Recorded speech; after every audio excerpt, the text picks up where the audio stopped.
Okay, so good evening to everyone. Welcome to today's second session on chemical engineering thermodynamics. Am I visible and audible? My screen is visible. Can anyone please confirm? Yes. Yes, Thank you so much. Okay, so let's start today's session. So before that, I will give my short introduction. Currently I am pursuing my PhD from IIT Bombay. I have completed my BTech from SVNIT Surat in 2019 in chemical engineering. Then I have worked in Reliance Industries Limited at Jamnagar for a year. Then I completed my masters from IIT Kharagpur under Professor A.K. Jana, and currently I am a PhD scholar at IIT Bombay.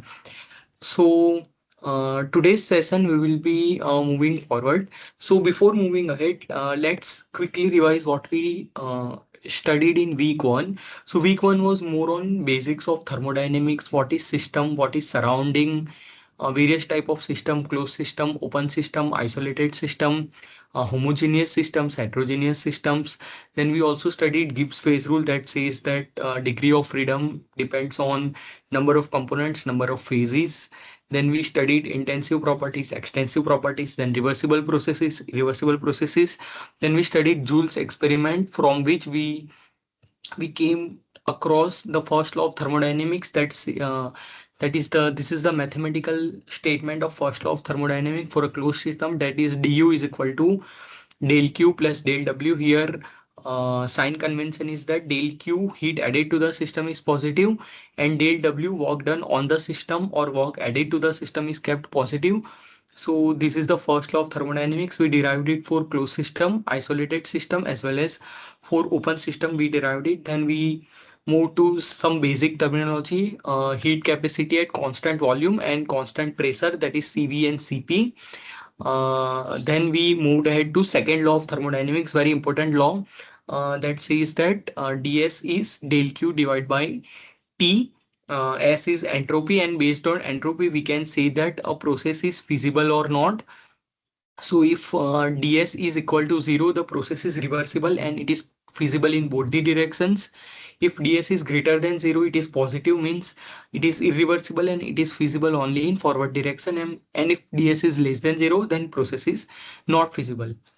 So till then we completed our last lecture. So today we will move ahead with some basic questions like why some particular processes are favorable while others are not. Let's say this is one very basic example, that this is one container. There is no heat loss to the surrounding in it, and we are keeping one gas, and there is one partition here in between. When I open the partition, what will happen? By obvious intuition, the gas is going to expand. So why gas expands? So if you know the first law of thermodynamics, it says that basically it says that energy of the universe remains constant. So if energy is remaining constant, then what is it driving that when we are opening this partition, the gas expands? So that answer is given by the second law of thermodynamics, that is the entropy. So let's say that initially the gas is containing this part is having volume V1 and the gas is at temperature T. When I am opening this container, so gas will have whole space to move. So the final state will have, let's say this one is the V2 volume, this right hand side. So total volume gas will available is V1 plus V2, and it is at same temperature, isothermal expansion. So temperature is also T. So from the second law of thermodynamics, ds will be del Q by T. Now what is del Q? Del Q is from the, here we know that what is del Q. First law of thermodynamics, del Q is du minus del W. So I can write del Q as du minus dW, and as gas is expanding, so that is the work done by the gas, work done by the system. So from our notation, work done by the system, we are taking it as negative. So del W will be minus PdV. So overall my expression will be ds is equal to du plus PdV divided by T. Here we are only having gas is expanding, so it is only, we are only having PdV kind of work. So this is our expression for entropy. Now what we are saying that this is one isothermal expansion of gas, so there is no temperature change occurring. So we know that what is CV delta U? Delta U is nothing but CV into dt as for ideal gas. But as temperature is remaining constant, so what will be that du term will be equal to 0. So this du is equal to CV dt term, we will have 0. So we will be remaining with ds is equal to P divided by T into dV. So as we have said, this is ideal gas. So for ideal gas, what we can write, PV is equal to RT.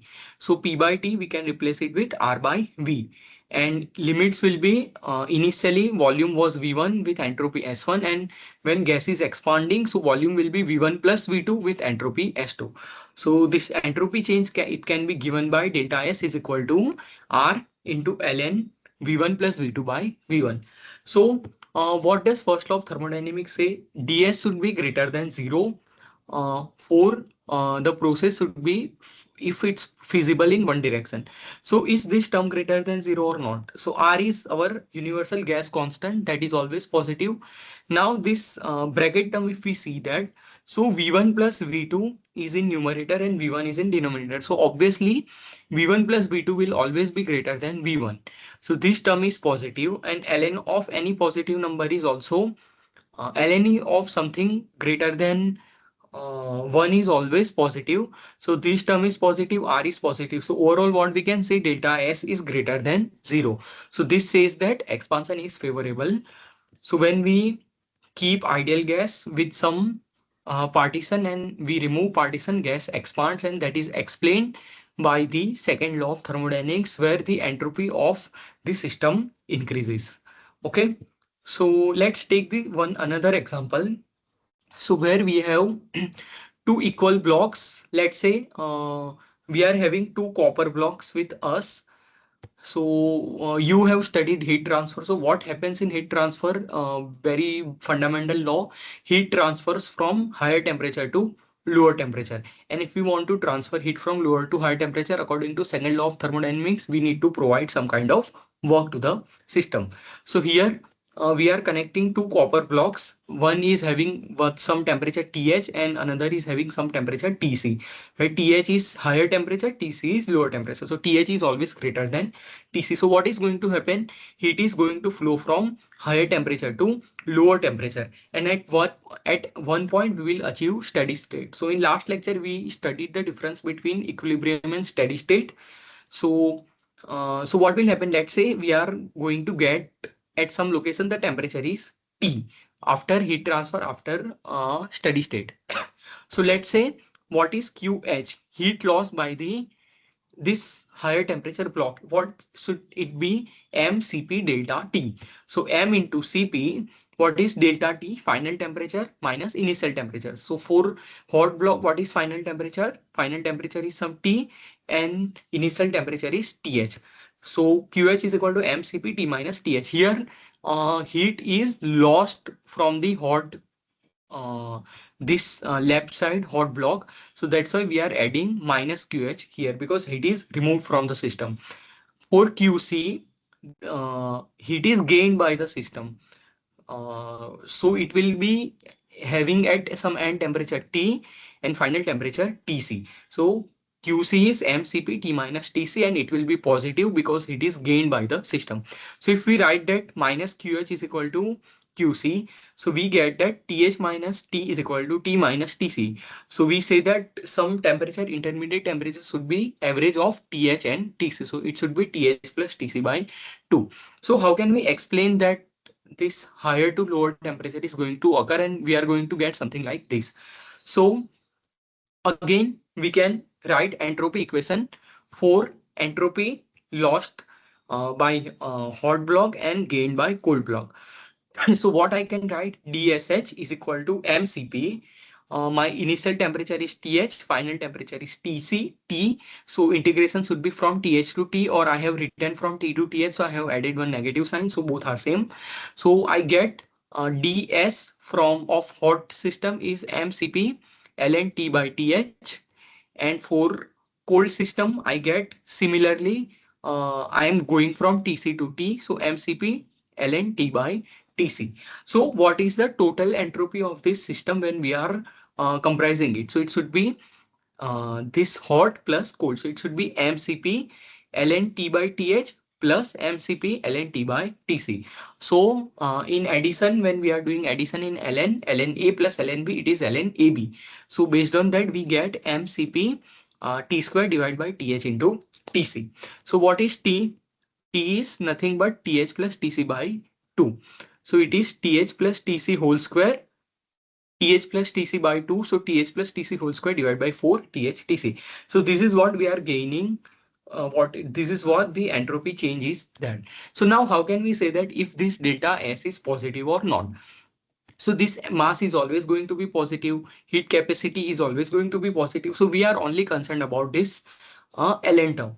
So this square term is also positive, and th and tc are also positive. Everything is positive, but as I said, ln, it should be greater than 1. Then only this ln term will be positive. So how can we say that this th plus tc whole square is always greater than 4th tc? Then only ln term will be positive.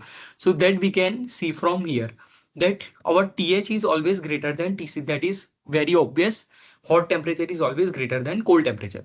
So what we can say, the difference th minus tc is always greater than 0, correct? Then if we square it both sides, that is also always greater than 0. Now if we expand this, this is th square plus tc square minus 2th tc should be greater than 0. But now what I need th plus tc. So what should I do if I want th plus tc whole square? So th plus tc whole square is th square plus 2th tc. So instead of minus 2, it should be plus 2. So how can I add plus 2? So if I do plus 4th both sides. So here if I do plus 4th, it will be plus 2th, and here it will remain as 4th. So we see that th plus tc whole square divided by 4th, it is always greater than 0. So this term is also numerator is greater than denominator. So we can say that delta S is greater than 0, and this process is going to be favorable. And heat transfer from copper block with TH to copper block with lower temperature TC is always favorable. Reverse TS to TC to TH is not favorable spontaneously. Is this part clear of heat transfer, everyone? I want to take one example. So, okay, so let's try to solve one problem based on this. Yeah. So let's say, yes, a steel ball at temperature 700 Kelvin weighing 20 kg is quenched in 100 kg of water at 300 Kelvin. Assuming no heat losses, determine the total change in entropy. So similar thing what we studied here, it is the same question what we are supposed to know, that what is delta S. So what will be delta S? Sorry. Yes. So heat, steel ball is at 700 Kelvin. So what is going to happen? Steel ball is going to lose the heat. So M20, first what we should do, we should find the intermediate temperature. What is the temperature that is going to be? So it is nothing but T is equal to, if we apply same heat balance, what we are going to get, T is equal to TH plus TC by 2. So what is the temperature that we are going to get? Anyone first tell me? Our hot wall is at 700 Kelvin and water is at 300 Kelvin. So what is going to be our T? Anyone? T is nothing but TH plus TC by 2 based on heat balance. So what is it going to be? 700 plus 300 divided by 2. So 1000 by 2, that is 500. So my temperature T is equal to 500 Kelvin. Now what I am going to do, same thing we will do DSH. It is MCP ln T by TH. So what is M? My copper ball is having the temperature of mass of 20 kg and specific heat of 0.88 kilojoule per kg Kelvin. So M into Cp ln of T by TH based on this. M into Cp ln of T by TH. So what is my T? T is 500 and TH is 700. So what are you getting as delta SH? Can anyone tell me? What is going to be delta SH?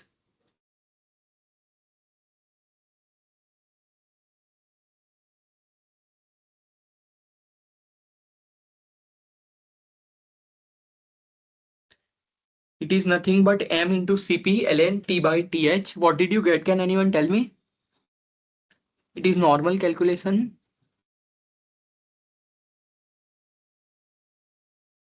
You are going to get it as minus 13.99 kilojoule per kg, approximately minus 14 kilojoules per Kelvin. I'm sorry.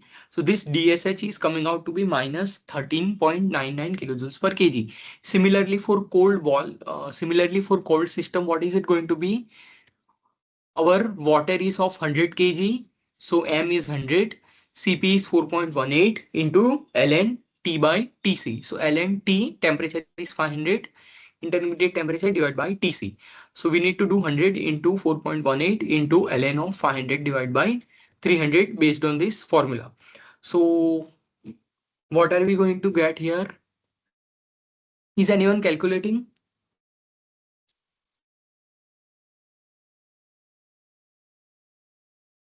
So here we are going to get it as I have calculated, but yeah, I have not written them in slide.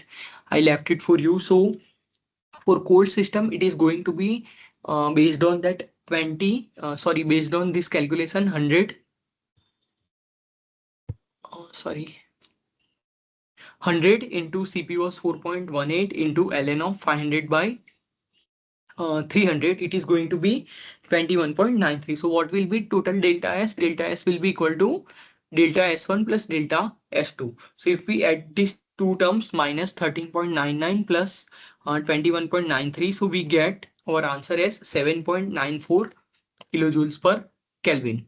So this is the entropy change we are getting, and S delta S total is positive. So this is favorable process.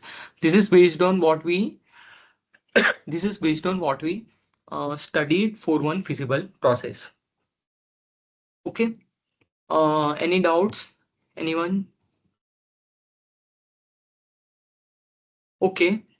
So I will move ahead. So next thing.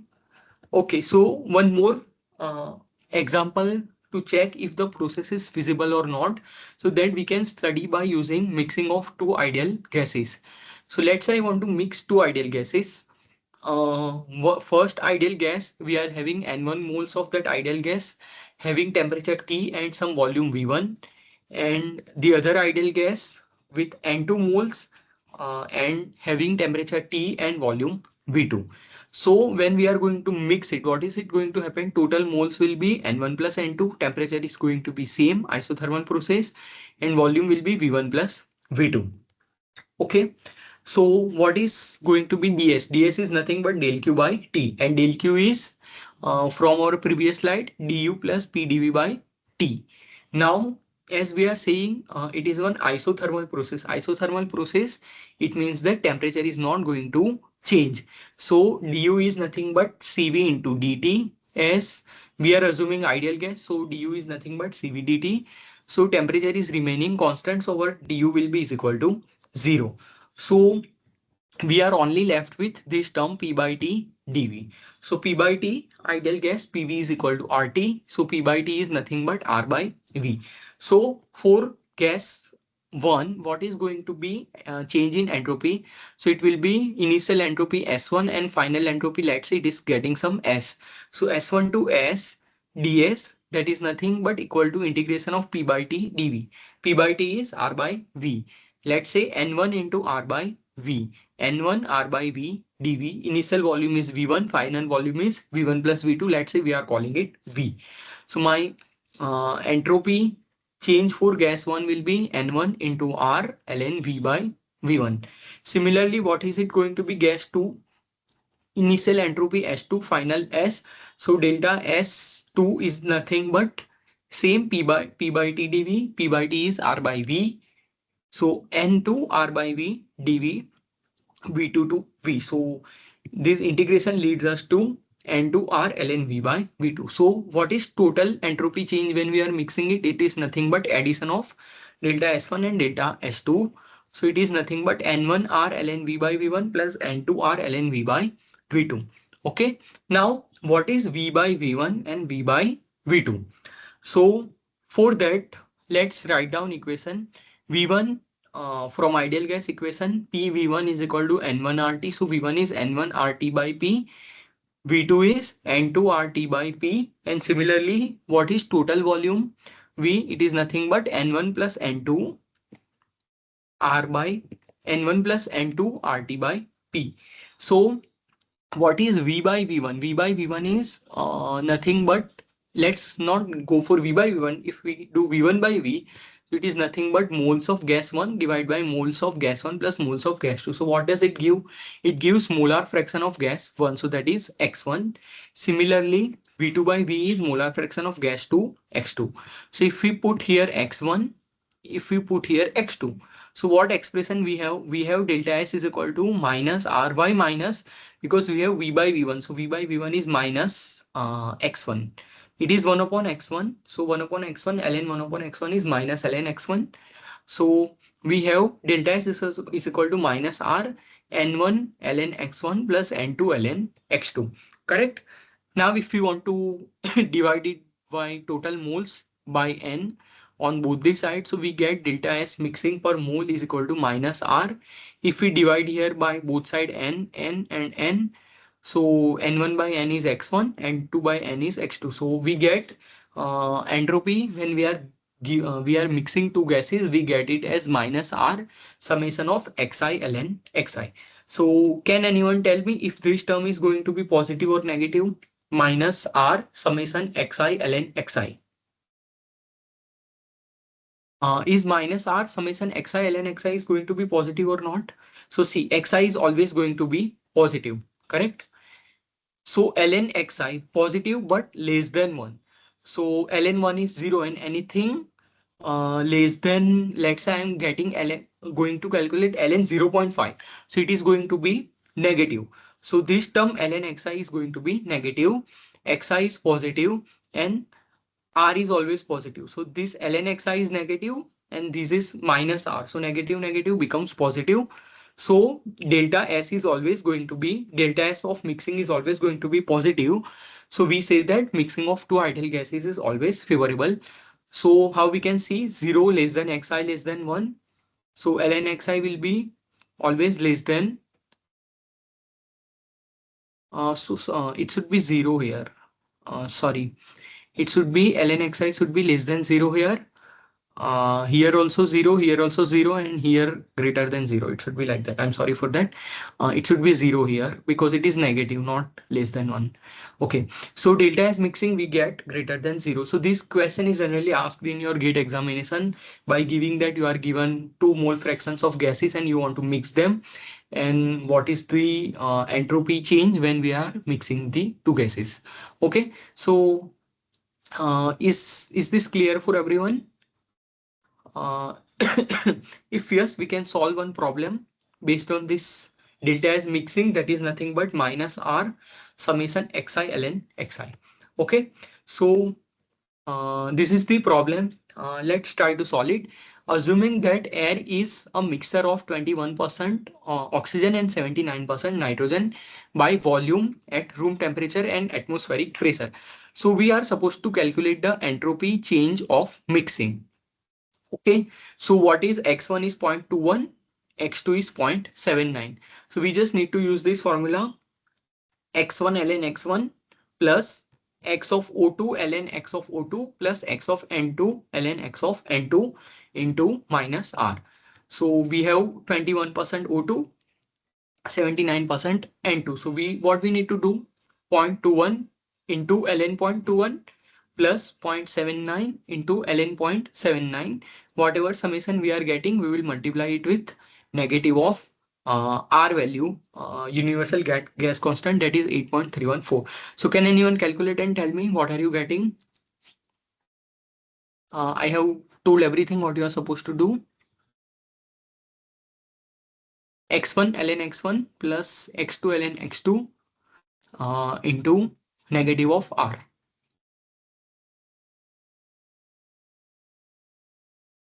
Are you guys not having calculator with you? 1 minute, sir.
Anyone?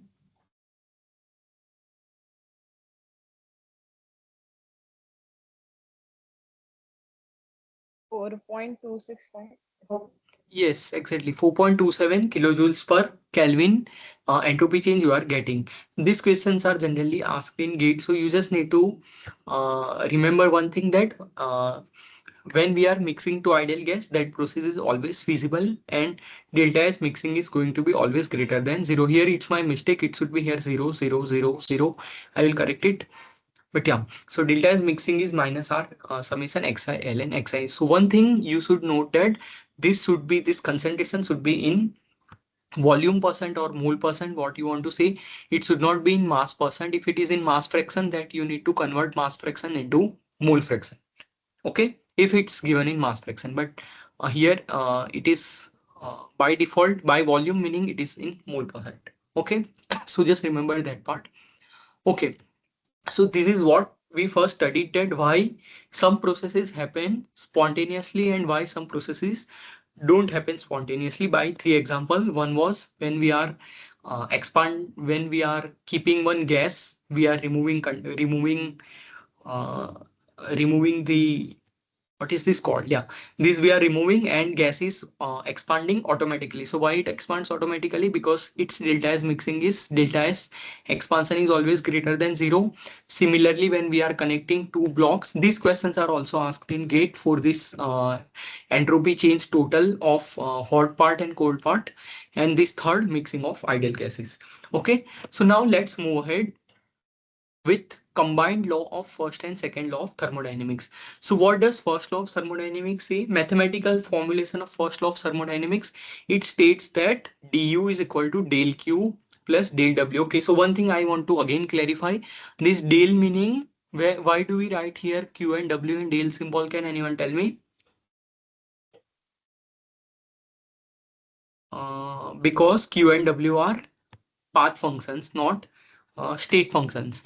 Okay, so we differentiate those notation by writing del term, and u is state function, so that's why we write here d, not delta.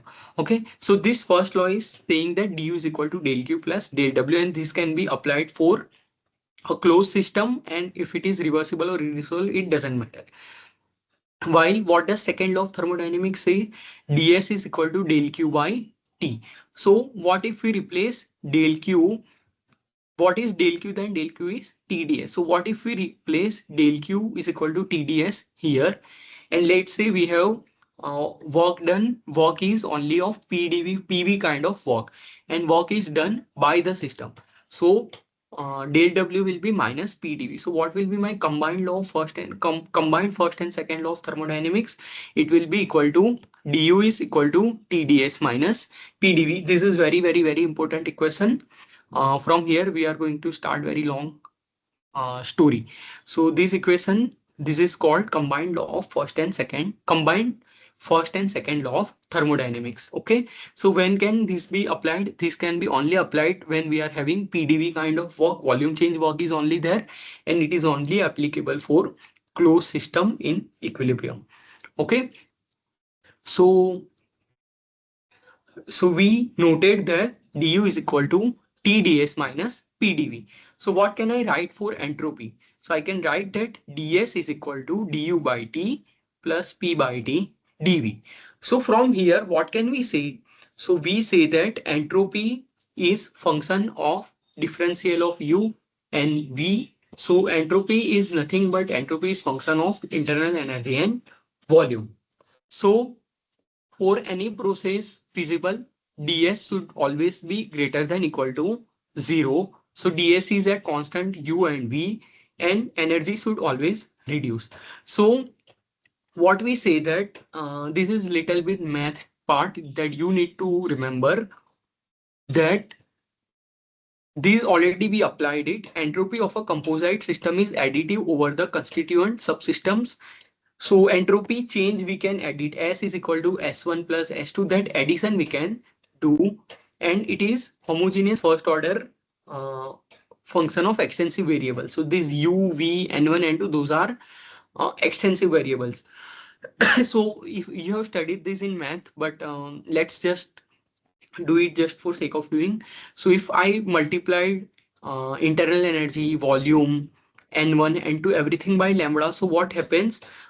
My entropy will be just lambda times my original entropy. So this is what it is saying, that it is first order homogeneous function. So this is the definition of homogeneous function that you have studied in your mathematical course. So entropy is a homogeneous function, and we can, entropy is continuous and differentiable. We can differentiate entropy and it will always increase. It should always increase. So what does these two terms means? That if entropy should always increase and energy should always decrease. So these two are equivalent ways of saying that if entropy is increasing, it means energy is minimum, and that part, this process is always going to be feasible. So we have written this du is equal to tds minus pdv. So in last class, we had a look at enthalpy. So what is enthalpy? Enthalpy, what is the formula of enthalpy? H is equal to, anyone? H is equal to, you have studied this in last lecture. H is nothing but u plus pv, correct? So if H is equal to u plus pv, so I can differentiate H, right? So I can write dH is equal to du plus d of pv. So what is d of pv? By multiplication rule, pdv plus vdp. So dH I can write it as du plus pdv plus vdp. Now what is du? Du is tds minus pdv. So if I put tds minus pdv here, so this minus pdv plus pdv cancels out, and we have formula of enthalpy change dH, that is nothing but TdS plus VdP. So what we are getting, enthalpy is function of entropy and pressure, while internal energy was function of entropy and volume.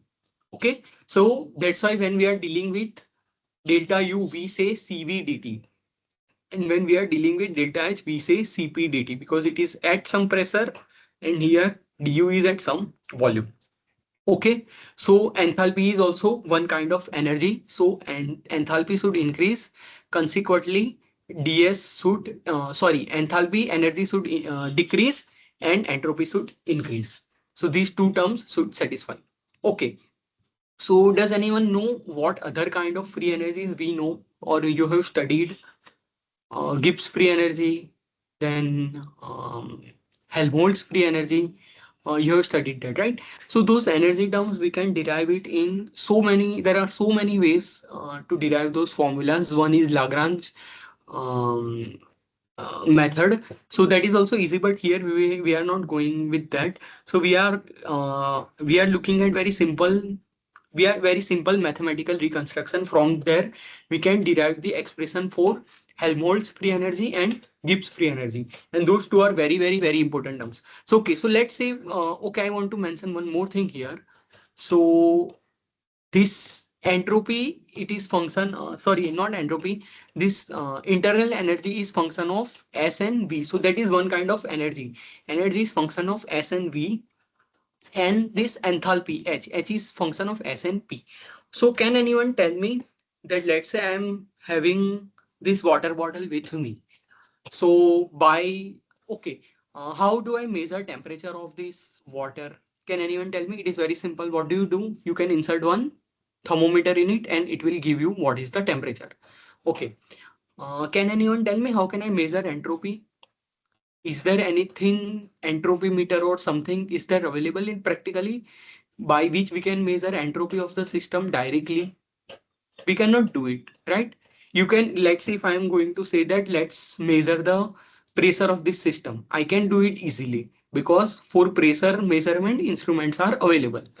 Can I measure the volume of this system? Volume measurement is also feasible.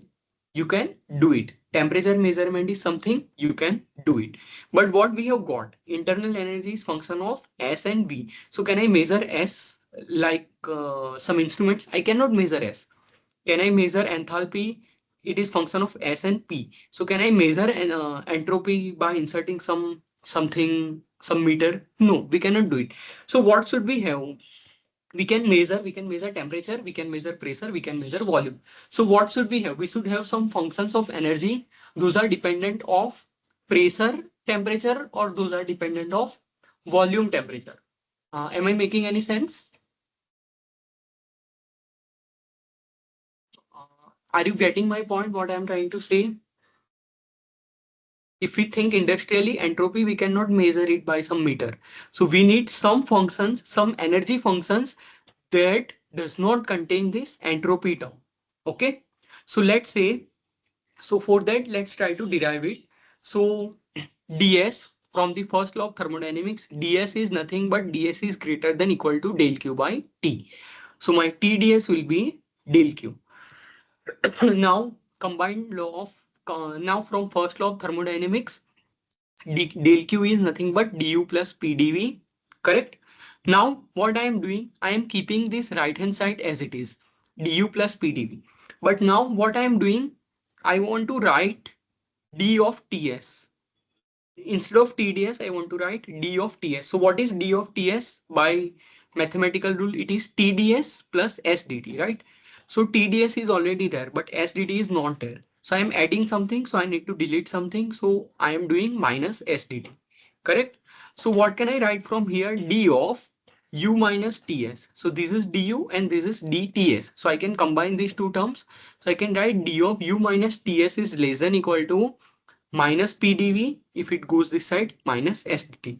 So what we got? We got some function that is dependent on volume and temperature, and that is what makes sense to us practically. That we volume we can measure, temperature we can measure. So this U minus TS is called Helmholtz free energy.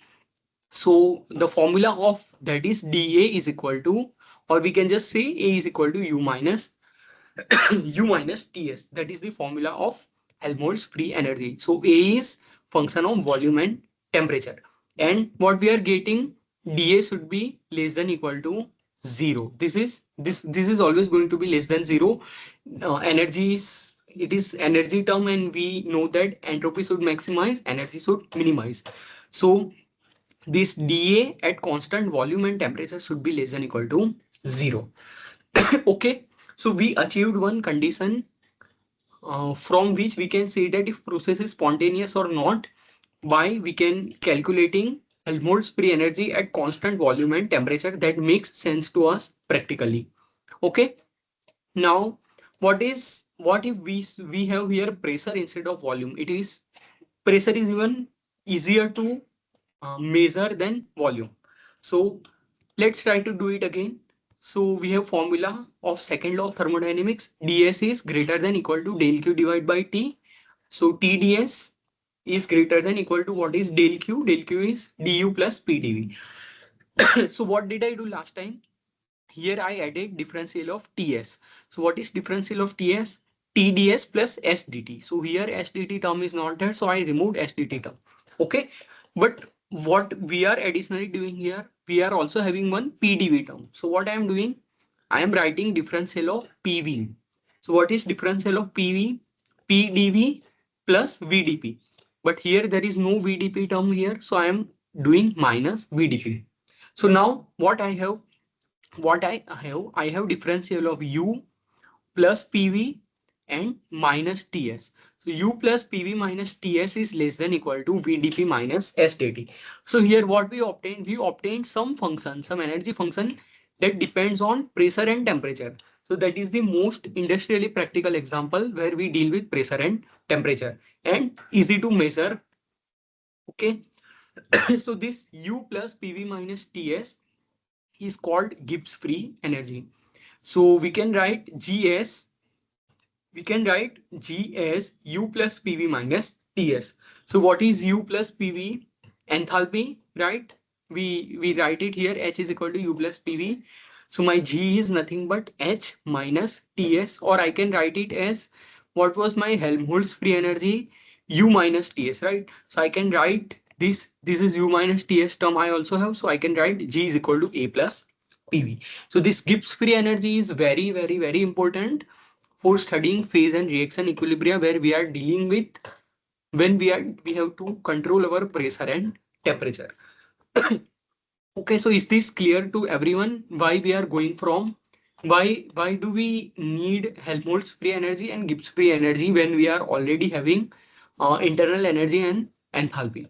Okay, internal energy is function of entropy and volume. Okay, let's see here.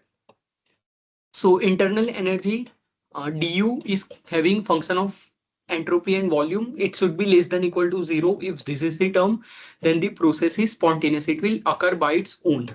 Similarly, for dH, dH was at constant entropy and pressure S and P. So dH at S and P is also should be less than equal to zero. Similarly, Helmholtz free energy at constant volume temperature should be less than equal to zero. And when we are dealing with Gibbs free energy, it should be at constant pressure temperature should be less than equal to zero. And for any isolated system, from here we see that S is function of U and V. So this ds at u and v should always be maximized, so it should be always be greater than equal to zero. So this is the condition for spontaneity. So this four formula we need to remember, or you not don't need to remember, you can just derive it. U is du is tds minus pdv. Dh is tds plus vdp. Then Helmholtz free energy A is U minus Ts. So dA is minus PdV minus SdT, and G is H minus Ts. So we get dG is VdP minus SdT. So these are very important four equations that we are getting. Okay, is this clear to everyone?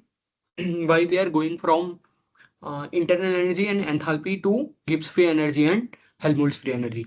Okay, that makes our life easier.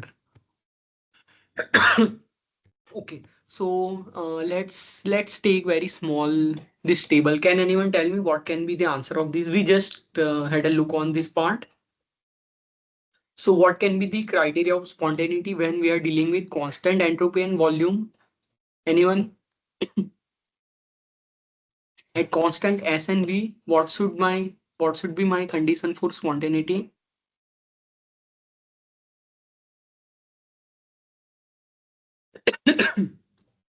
Du should be less than equal to zero. Then at constant entropy and pressure, it should be dH less than equal to zero. Then two most practical examples, constant temperature, constant volume. It should be dA less than equal to zero, and constant pressure and temperature, it should be dG less than equal to zero. Okay, so what we say, this internal energy, enthalpy, Helmholtz free energy and Gibbs free energy. What are these four terms? Those are energy. But what we are able to know, we are able to know if the process is spontaneous or not by estimating these four terms at some particular conditions. So these four terms U, H, A, and G, those are called thermodynamic potentials. So these thermodynamic potentials, they decides the criteria of spontaneity of a process for different coupling between systems and surroundings. So these four things U, H, A, and V, they are giving us the condition of spontaneity if the process is spontaneous or not. Then it gives us the measure of useful work a system can perform. Then these three very important terms, this we are anyway calling them energies, that Gibbs free energy, Helmholtz free energy, enthalpy energy, internal energy. These four terms are measured. Sorry, these four are measured in the units of energy, and they are not dependent on path. They are state functions. Okay, so it doesn't matter if I go from 1 to 2 via some direct path or some different kind of path. Those are path independent functions. And when we are calculating the minima, it gives us the condition of stable equilibrium. That is what we just discussed. Okay, so these are the I'm sorry. So these are the properties of these thermodynamic potentials. Okay, so okay, now one very important thing to know, what I had written that G is equal to H minus Ts. Correct? So what will be my delta G? So delta G can be equal to G is H minus Ts. So delta G can be equal to delta H minus, if we keep temperature constant, then it will be T delta S. Okay. So my delta G is equal to nothing but delta H minus T delta S. So for feasibility, delta H should be less than 0. So you know the entropy equation, S equal to D. S is inversely proportional to temperature. S is nothing but S is proportional to 1 by T. So when temperature is lower, what is it going to be? S is proportional to 1 by T. So at lower temperatures, delta S, this term should be less than 0 and delta S should be greater than 0. So at lower temperature, this one dominates.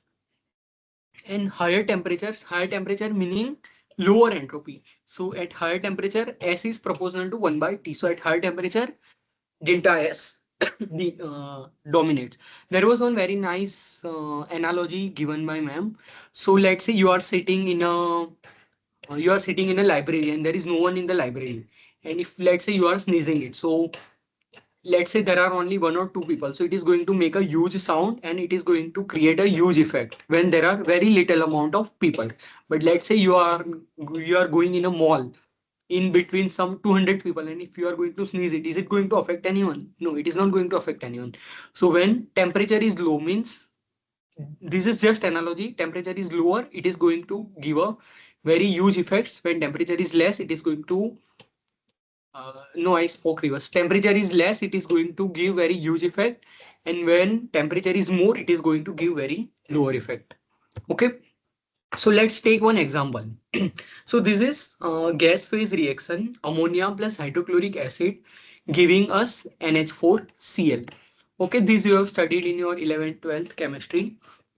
So at 1 bar pressure and 298.15 Kelvin temperature, what is delta H of reaction? It is nothing but this is the data that we have, minus 176.2 kilojoules per mole. And what is delta S? Delta S is minus 0.285 kilojoules per mole Kelvin. So let's say delta S is here less than 0. So what can I say? This process should not be feasible from here to here because delta S is negative. But when we are dealing with, we are having fixed pressure and temperature. So what should we do at fixed pressure and temperature? We should calculate fixed pressure and temperature. We should calculate dg value. So what is delta G? Delta G is delta H minus T delta S. So if you put this delta H minus 176.2 minus temperature 298.15 into delta S, so you get that overall delta G is coming out to be negative. Negative meaning delta G is less than equal to 0. In our case, this delta G is less than 0. So what does this say is that this process is feasible when we are adding NH3 plus HCl at 1 bar and 298.15 Kelvin, it is going to produce NH4Cl and this process is going to be feasible because delta G is negative. So it is spontaneous process. Let's say when what is the boiling point of water? Water boils at 1 atmospheric pressure, 100 degrees Celsius, correct? So let's say liquid to vapor, this is 100 degrees Celsius. So what is delta H? This is the data from literature. So it is 40.64 kilojoules per mole and delta S is 0.1089 kilojoules per mole Kelvin. So when I calculate delta G at 373 Kelvin, so what is it coming? It is coming out to be 0. So what does 0 means? It is happening in both ways. Liquid to vapor is going, vapor to liquid is going. So that is nothing but equilibrium. So that is why water boils at 100 degrees Celsius at 1 atmospheric pressure because delta G is equal to 0 for this reaction. If I calculate this delta G is, let's say, at 363 Kelvin. So 363 Kelvin, what is going to happen? 363 is less than 100. So less than 100 Kelvin, less than 100 degrees Celsius, is water going to evaporate? No, water is not going to evaporate at less than any temperature less than 100 degrees Celsius. So here we are doing calculation at 90 degrees Celsius. So what are we getting? We are getting 1.09 kilojoules per mole. That means this delta G is positive. So what does this mean? This mean that this liquid to vapor is not feasible at 90 degrees Celsius. And you know that water does not boil at 90 degrees Celsius. It boils at 100 degrees Celsius. So this we have computed from Gibbs free energy calculation. Similarly, if I am going at 110 degrees Celsius, so 110 degrees Celsius, what does it happen? It should happen that it should go from vapor to liquid phase. Sorry, it should go from liquid to vapor phase. So if I calculate this at 110 degrees Celsius, it is coming out to be negative. So at 110 degrees Celsius, we can go from liquid to vapor phase. This is what it is suggesting.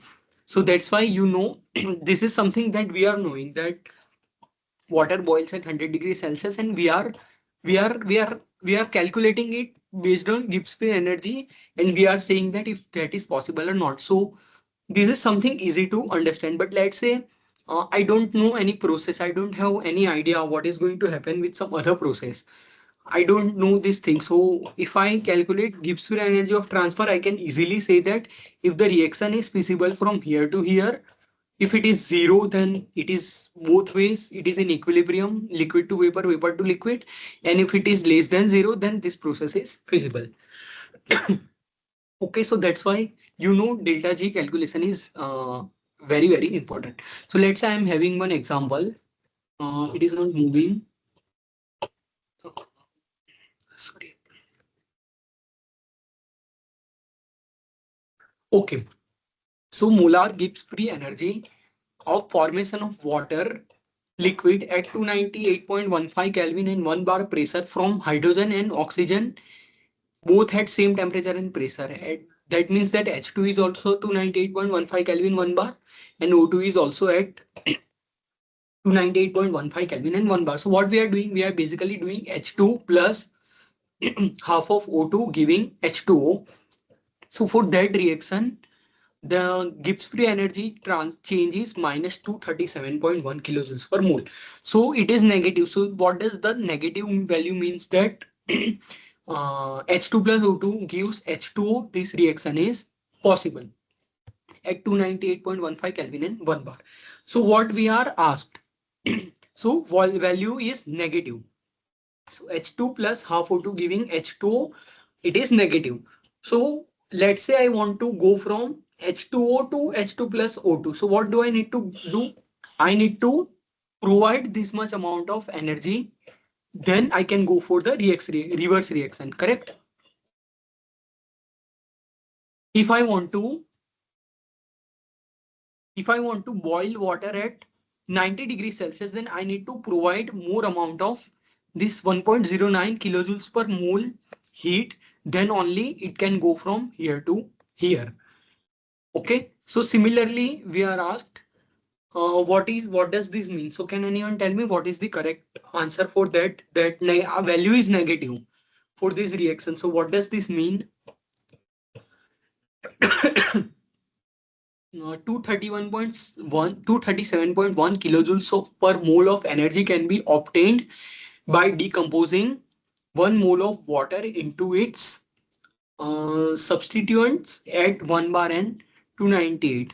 It cannot be obtained because this process is feasible. So we need to give that energy for the reverse reaction. What is it calling?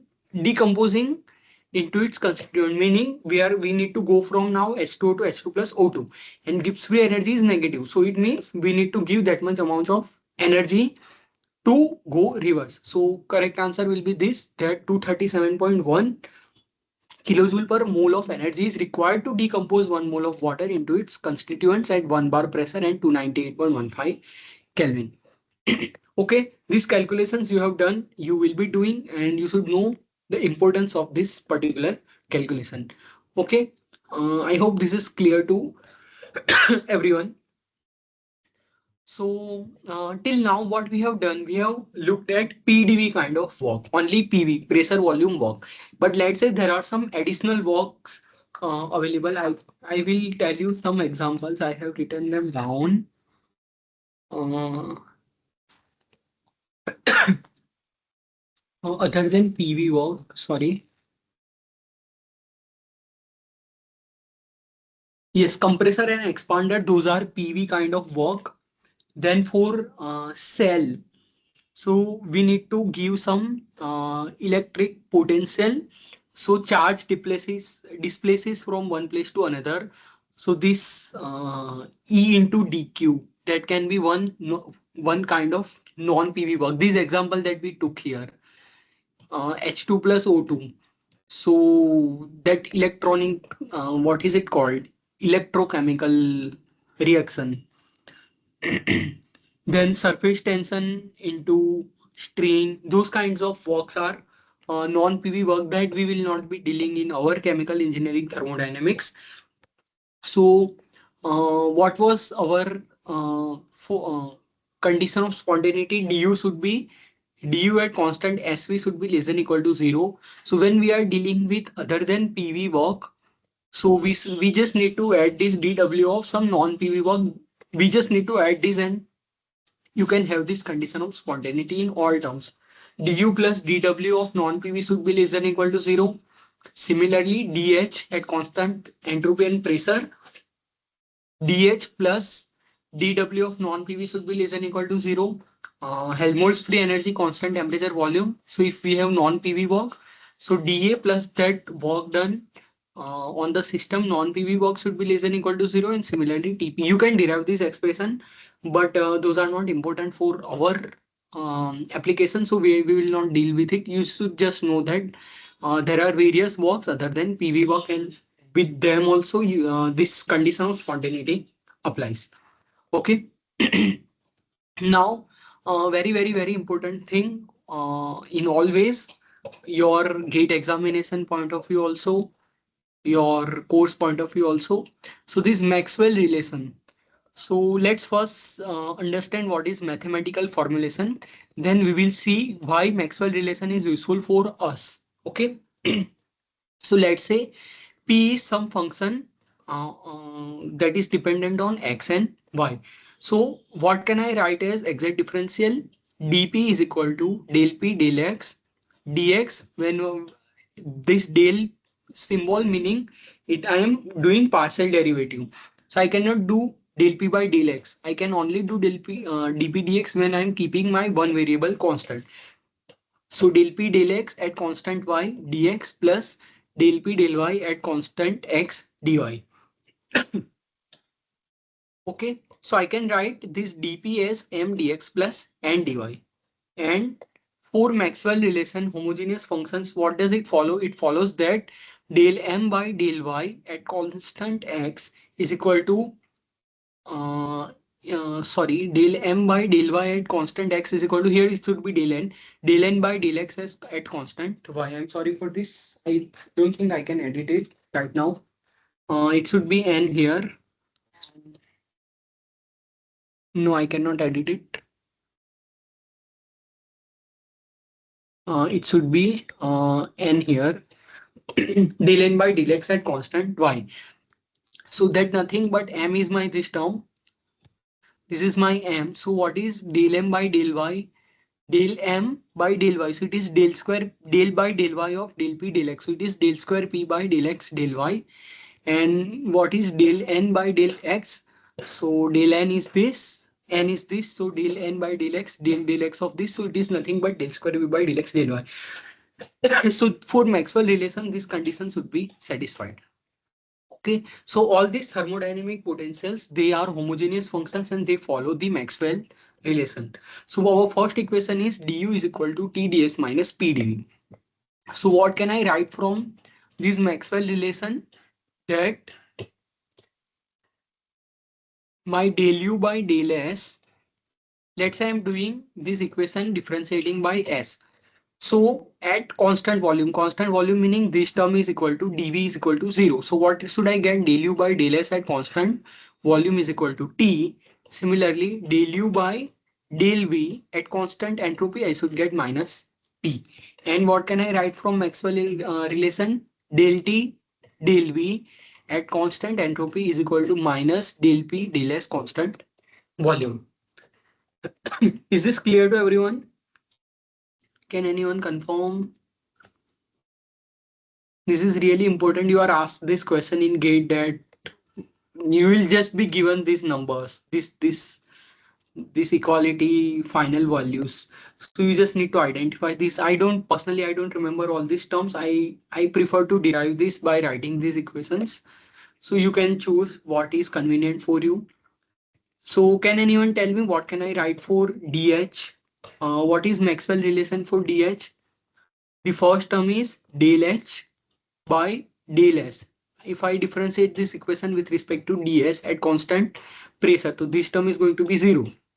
So del H by del S at constant pressure is equal to T, and del H del P with respect to pressure, if I am differentiating with this term constant, I get volume. So can anyone tell me this kind of relation for this equation? What should I get for this equation? What is Maxwell relation for this equation? Del T del P at constant entropy is equal to del T del P at constant entropy del T del P. Let's just follow this. Del M del Y equal to del N del X. So this is my M, this is my N. So del M del Y. So del T del P at constant entropy is equal to del V del S constant pressure. Okay. Similarly, dA is equal to minus SdT minus PdV. Can anyone tell me what should be Maxwell relation for this? Helmholtz free energy equation. Mihika. Hello. Yes. Can you tell me for My Helmholtz free energy? one second. Yes, Del yes.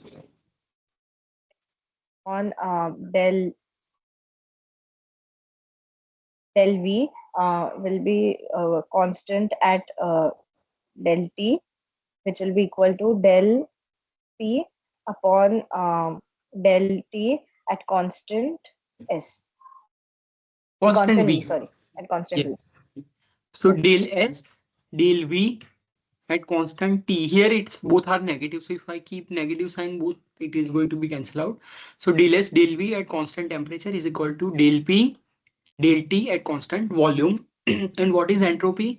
Del A del T at constant volume. If I keep volume constant, this term is going to be 0. So if I do del A by del T at constant volume, it is going to be minus S. Similarly, del A del V at constant T is going to be minus P. Okay, can anyone tell me this for Gibbs free energy? VdP minus SdT?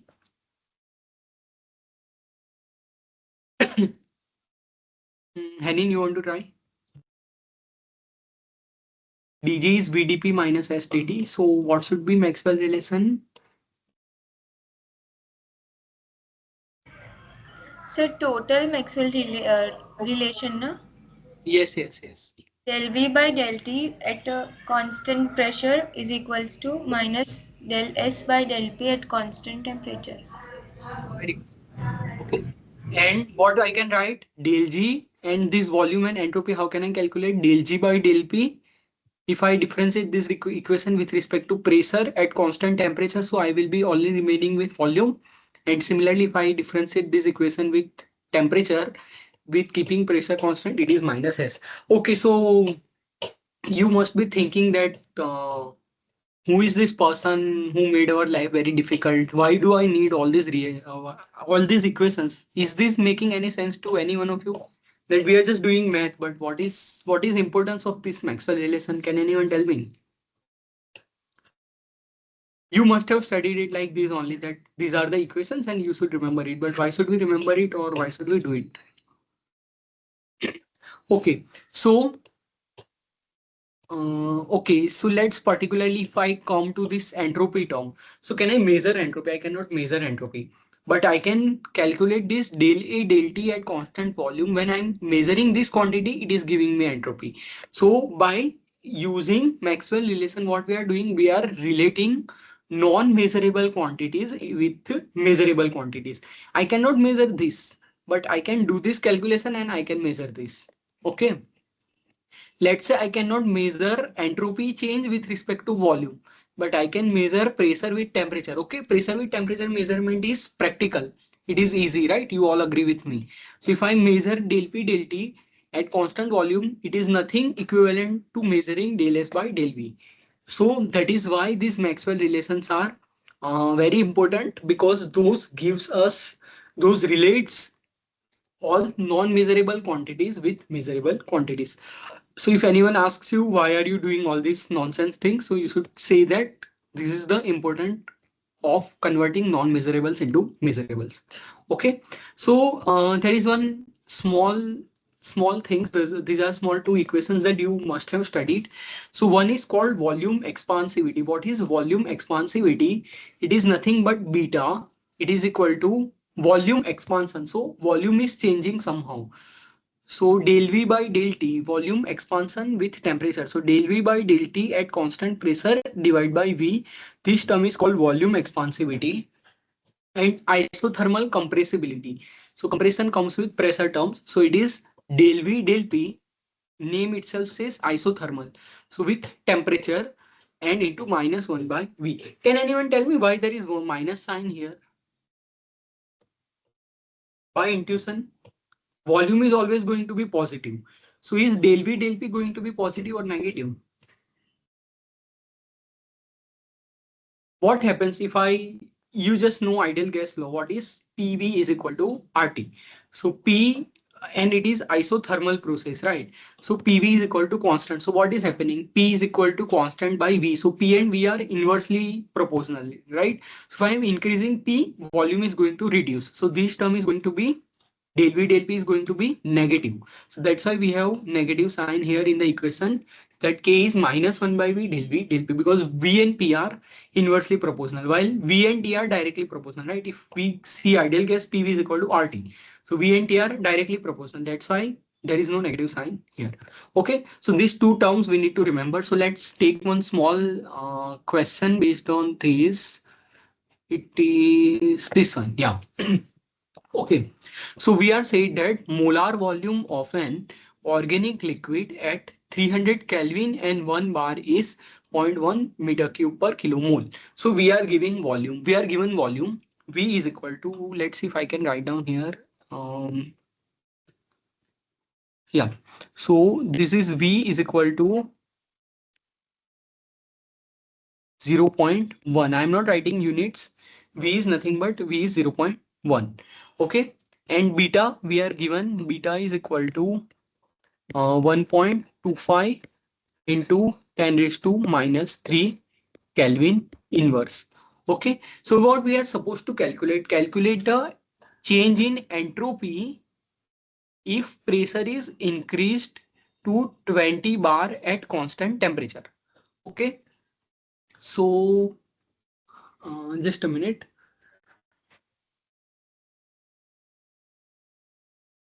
Sorry guys, just a minute. Yes, so calculate the change in entropy if pressure is increased to 20 bar. So what we are going to calculate del S with respect to del P at constant temperature. This is what we are supposed to find out. Okay. So how can we do this? Del S by del P. So let's go to Maxwell relation and see what we can do. So del S del P. Can anyone see del S del P at constant temperature equation? Del S del P at constant temperature. Here it's not there, right? Then here also it's not there. Del S del P at constant temperature. Here also it's not there. Okay, here it is there. Del S del P at constant temperature we need to find. So what is that? That is equal to negative of del V del P T at constant pressure. So what do I need to find? I need to find this term. Del V del T at constant pressure. Okay, one thing is sorted. We don't need to worry about this term. We need to worry about this term. Now, how can we find this term? So for that, we are given that beta value is minus 1.25 into 10 raised to minus 3. So what is beta? Beta is this. So beta is uh, Yeah, beta is 1.25 into 10 is to minus 3. So I can, from here, I can calculate del V del T, right? So what will be del V del T? Can anyone tell me? Beta is 1.25 into 10 is to minus 3 and V is 1, I guess. V is, sorry, here. V is point 1. Okay. So what is del V del T at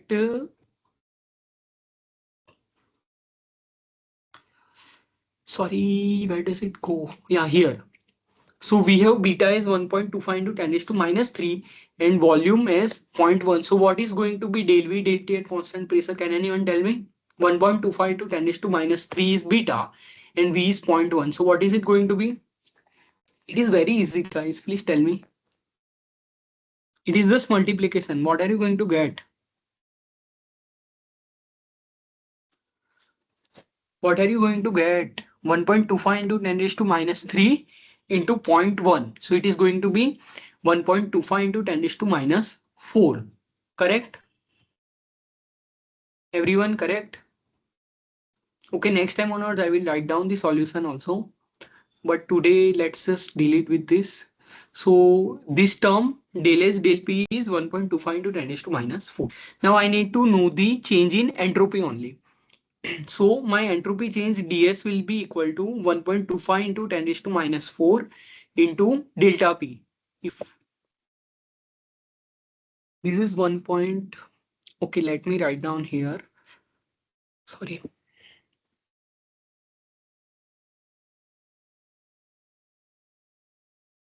Okay. So we have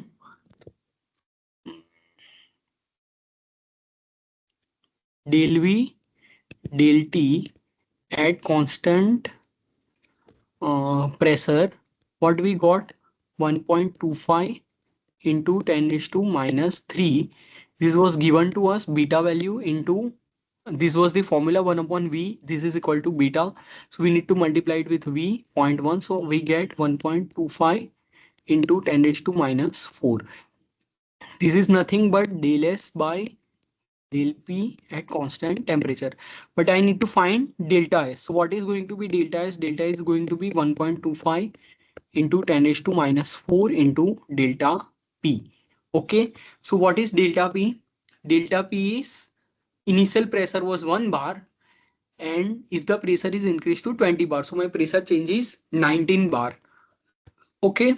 So it is equal to, this term is going to be 19 bar. So for SI units, unit consistency, we need to multiply it with 10 raised to 5. So this term will be in pascals and this term will be in meter cube per kilomole Kelvin. So we are fine. So if we just multiply it, what are we going to get? Can anyone tell me? What was the name of that girl? Mika, yeah. Can you tell me? What are you getting?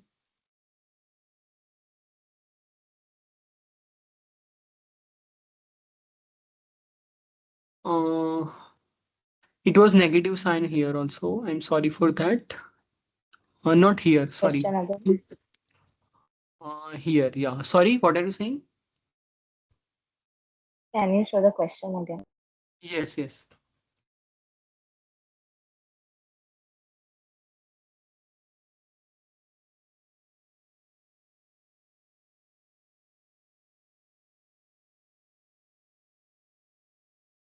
Henin, did you calculate? What are you getting? So answer will be minus 237.5. Yeah, correct.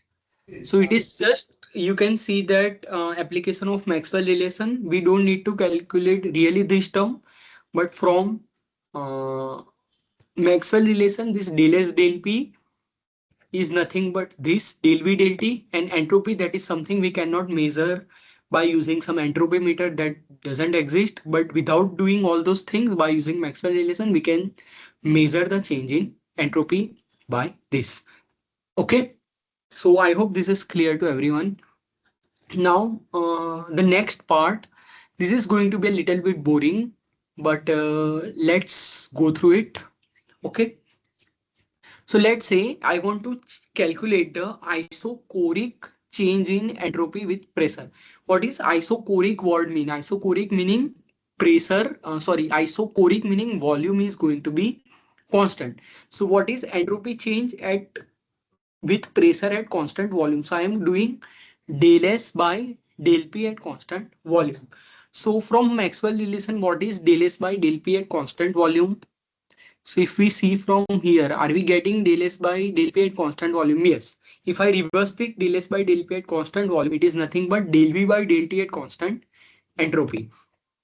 So it is going to be minus del V by del T at constant entropy. So um, isochoric change in entropy with pressure, how can I measure? I can measure directly with using del V by with volume change with respect to temperature at constant entropy. Okay, what is isothermal change in entropy? So del S at constant temperature with volume. So del S by del V at constant temperature. So what will it be? Del S by del S by del V at constant temperature. So del S by del V at constant temperature. Yeah. Del S by del V at constant temperature is nothing but del P by del T at constant volume. So it is del P del T constant volume. So del P del T. So this is how we can measure isothermal change in volume. Now isochoric change in temperature. So isochoric meaning again constant volume, and isochoric change in temperature, isochoric change of entropy in temperature. So del S by del T at constant volume. So do we have any relation del S by del T at constant volume? Here it is not. Del S by del T at constant volume. Here also it is not. Del S by del T here also it is not. And here also it is not. Okay. So what can we do? So what we can do, instead of writing this as del S by del T at constant volume. Okay, so what can I write it as S? S I can write as, sorry, from here. What can I write at S? Sorry, where did it go? Yeah. Um, sorry.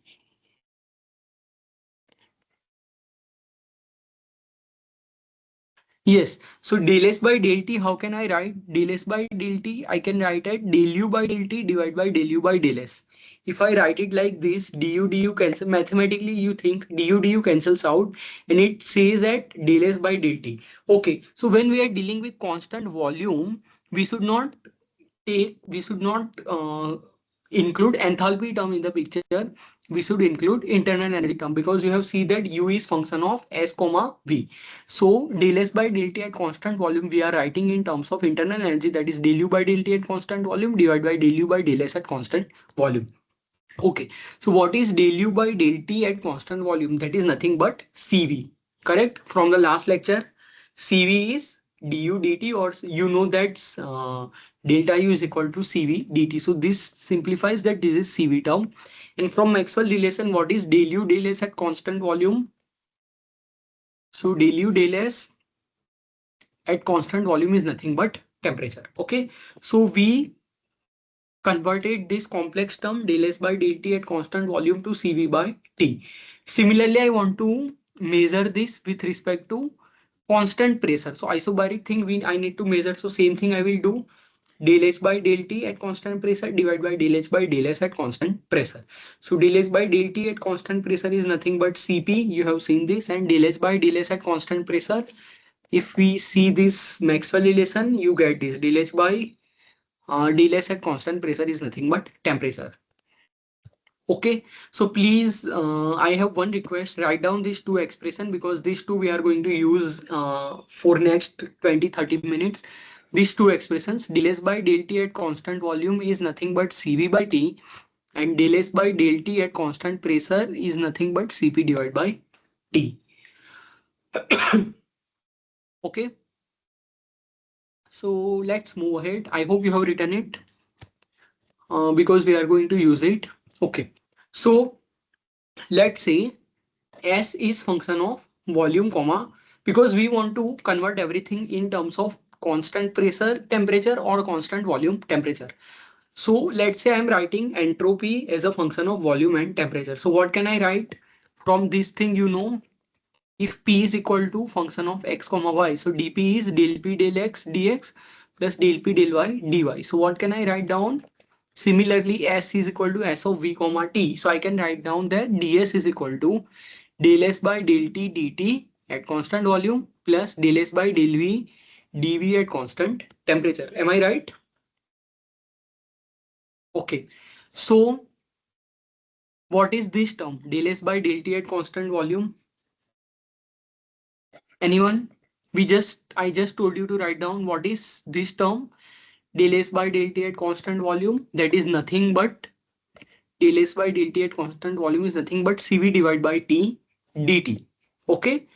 So this is CV by T dt plus what is del S by del V at constant temperature. So del S by del V at constant temperature, del S by del V, sorry, at constant temperature, del S by del V at constant temperature is del P by del T at constant volume. So this is the expression of entropy at with function of volume and temperature. So can anyone tell me how can I write it for pressure and temperature? This formula also you note it down because this is something we are going to use again in following slides. So can you please note this down and you know how we derived it. Okay. Okay. So can anyone tell me what is S when I am writing S is equal to S of P comma T? What is it going to be?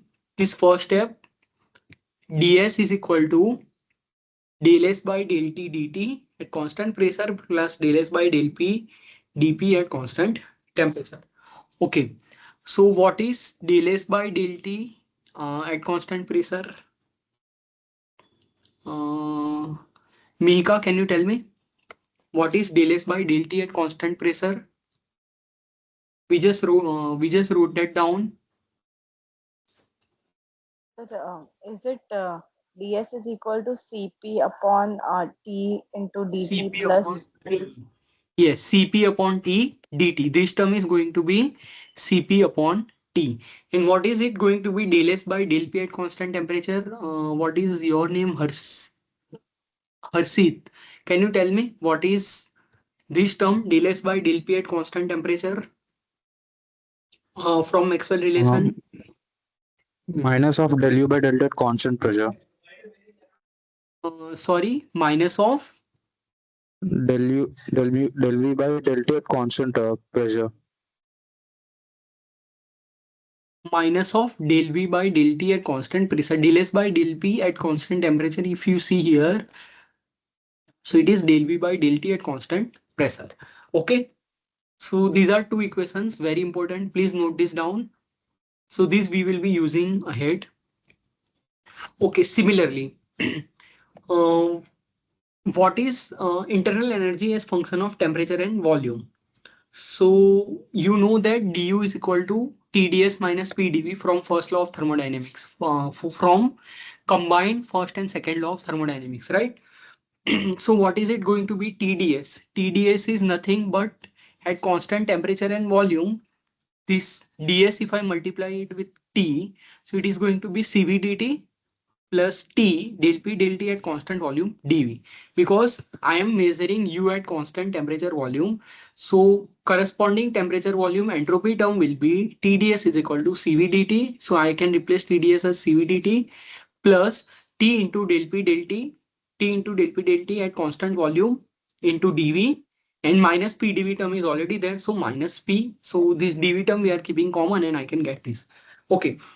So can anyone tell me what did we study few slides ago? What is internal energy of an ideal gas? Delta U is nothing but CVDT, correct? Ideal gas. But what we are getting? We are getting that du is CVDT plus some other terms we are getting. So what does this say is that this is for real gas. This is not for ideal gas. So when we are dealing with real gas conditions, we can't just take CVDT, but we need to include this additional term here. Okay. So let's say what is for ideal gas. Okay, so can anyone calculate this term for ideal gas? We know that for ideal gas, du is equal to CVDT, but can we get it from here? So P is RT by V, correct? PV equal to RT, so P is RT by V. So what is del P by del T at constant volume? Del P, this with respect to temperature, I want to differentiate with volume keeping constant. So it is nothing but R by V. And R by V is nothing but P by T. So if I put here P by T, so temperature cancels out, P minus P is 0. So this whole terms goes and we are only remaining with du is equal to CV dt for ideal gas. So what does this mean? This mean that for ideal gas, only temperature is for internal energy calculation, only temperature is important, volume is not important. So there is no effect of volume on internal energy when we are going to calculate that for ideal gas. Okay, this equation is also very important. So we will come back. I will come back to this equation again because I want to show the motivation for real gas. Okay, so similarly, so we can write that U is independent of pressure and volume for ideal gas. So I am writing del U del P is equal to 0 and del U del V is equal to 0. And I am putting this 0 sign. So this 0 sign denotes that we are dealing with ideal gas. Okay. Similarly, now we know that enthalpy is function of temperature and pressure. So this equation, you know, dH is equal to, okay, I will go back again. dH is equal to TdS plus VdP, correct? So dH is equal to here TdS plus VdP. So TdS at constant temperature pressure I need to find. So ds at constant temperature pressure I need to find. So I have also done that task. As for constant temperature pressure, so what will be TdS from here? TdS will be Cp dt minus T into del V del T at constant P.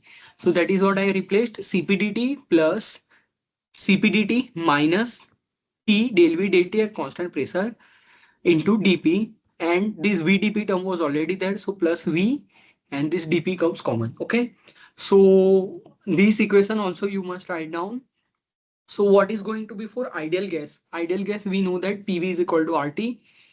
So if I replace v is equal to rt by p, so del v del t at constant pressure it will be r by p. It is equal to r by p is nothing but v by t. So if I put v by t here, t cancels out, v minus v 0. So for ideal gas, I can write that delta H is equal to Cp dt. So similarly, for Cp also, ideal gas has no effect on pressure as well as volume. Okay, this is very, very important conclusion for to remember. So in your thermodynamics course, you generally take that Cp dH is equal to Cp dt, du is equal to Cv dt. So you need to remember that you are assuming that your gas is ideal, your gas is not real. So when gas is real, you need to include this additional term. So this additional term we will come back. Okay. So now let's move ahead. Let's say I want to move from, I am having one process where I want to go from P1 T1 to P2 T2.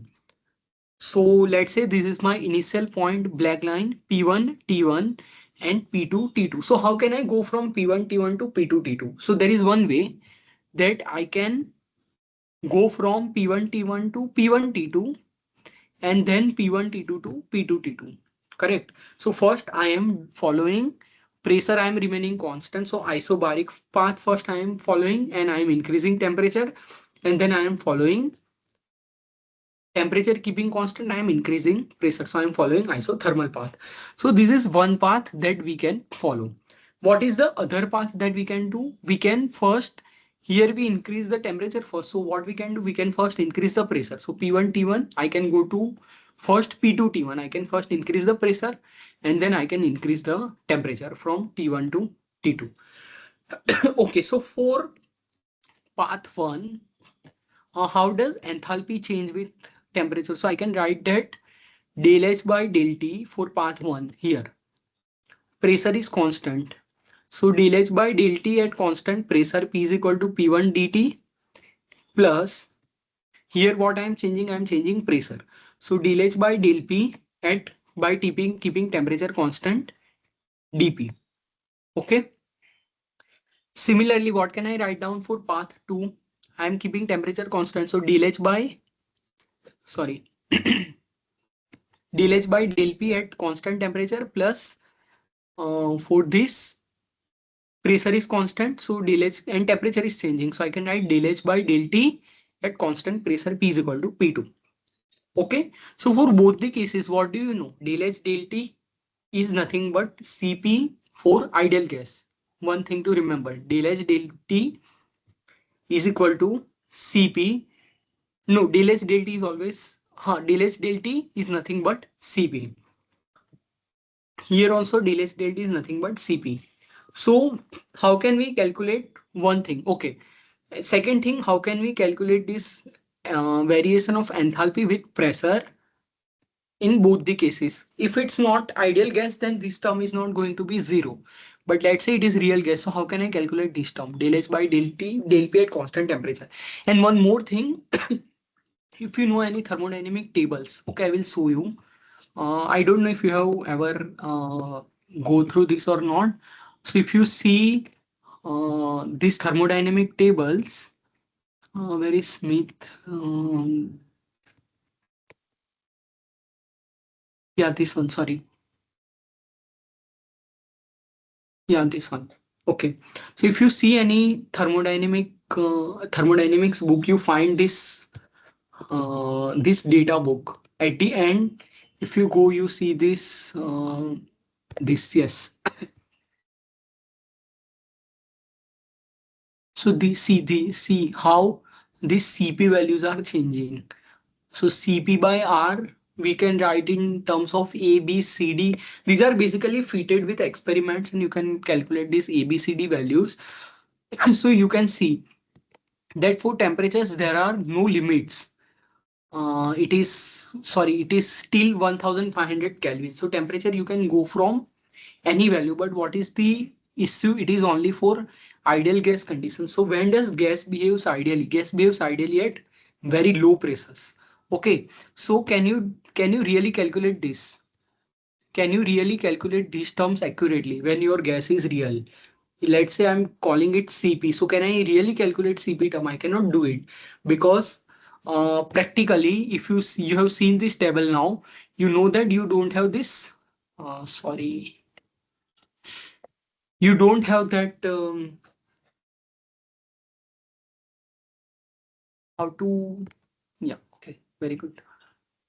Yeah. So you know that you cannot calculate these values for any gases because it is at ideal gas state. It is clearly written. So what if your gas is not ideal? So what to do? So in that case you cannot calculate these terms easily.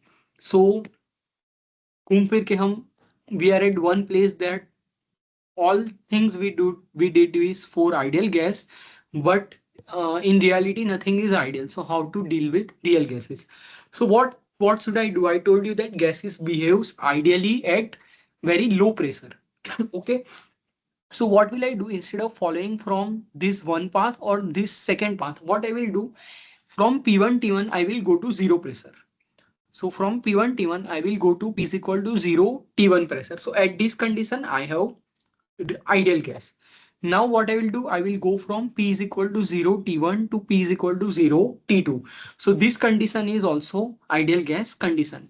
And what I will do, from P is equal to 0 T2, I will increase the pressure from P is equal to 0 to P equal to P2. Okay. So for this path, what can I write? First, del H by del P, because temperature is constant. So del H by del P dP plus this path. Temperature I am increasing, pressure is constant. So del H by del T dt at P is equal to 0 plus this third path T is equal to 0 T2 to P is equal to P2 T2. So what I am doing, temperature constant. So del H by del P dP. Okay. Is this clear to everyone? Correct. Now you know that what is del H by del T at P is equal to 0. P is equal to 0 meaning ideal gas condition. So you know that you can do this calculation. You can directly measure Cp value. So it is nothing but Cp I'm writing not, so that means that it is ideal gas Cp naught dt, and this you can calculate. This temperature dependence of Cp you can calculate from this table. Let's say I am doing for methane, so I can write Cp by R is A plus Bt plus Ct square plus dt raised to minus 2. So Cp I can replace it with A is 4 point, sorry, A is 1.702 into 8.314 R plus B is 9.081 into 10 raised to minus 3 into T, and then I can integrate that equation. Okay. So this is something you can do. Now what is del H del P at constant temperature? So you have seen here del H, del H del P at constant temperature. So del H del P, I want to differentiate with this equation with respect to pressure at constant temperature. So this term is going to be 0. We will be only left with this term. Correct? So V minus T, this term, plus similarly at T is equal to T1, this term. Similarly del H del P at T is equal to T2. So this term. Okay. So if our gas were ideal, all conditions were ideal, we were only dealing with Cp not dt term. But as our gas is not ideal, so we are getting these two additional terms. So we are again coming back to same question that our gas is not ideal. So how to deal with real gas? Here also we are coming back to that question from this part also. Okay, so similar thing you can also do for entropy also, but that I am not showing it. For entropy, it will be instead of Cp naught, it will be Cp naught by T term, and this instead of this volume del V del T term, you will have something similar to this. You can just derive it, and I am not showing that. Okay, so issue you are getting. So first we had real gas at T1 P1. From T1 P1, what we did, we go to ideal gas condition at T1 and P1 is equal to 0. Then if you follow this path, okay, then we increase the temperature at T1 P1 to T2 P1, and then T2 P1 to we go to T2 P2. And this was ideal gas condition. So then we move to real gas to ideal gas to real gas. Okay. So what is there? Something very important. So this actual property minus ideal property, this gives us the measure of departure function or residual property. So any residual property is defined as like this: H, on superscript you write R. At temperature pressure, this is very important. Temperature pressure should be same for all conditions. So if I am measuring ideal gas enthalpy at some Tp, this actual property should also be at Tp, and anyway this difference is going to be at Tp. Okay, so this H residual is nothing but H actual minus H ideal. So what is it going to happen? What is this difference? When will this difference equal to 0? When I am approaching ideal gas condition. And when do I approach ideal gas condition? When I am at very low pressure where P tends to 0. Okay. So if I differentiate this equation with respect to pressure at constant temperature, what do I get? Del H by del P, del H residual by del P is equal to del H actual by del P minus del H ideal by del P. Okay. So what is this term for ideal gas? For ideal gas, you know that this Cp, this enthalpy is only dependent on temperature because this term is going to be 0. We have derived it. So enthalpy only dependent on temperature. So this term is going to be 0 for ideal gas.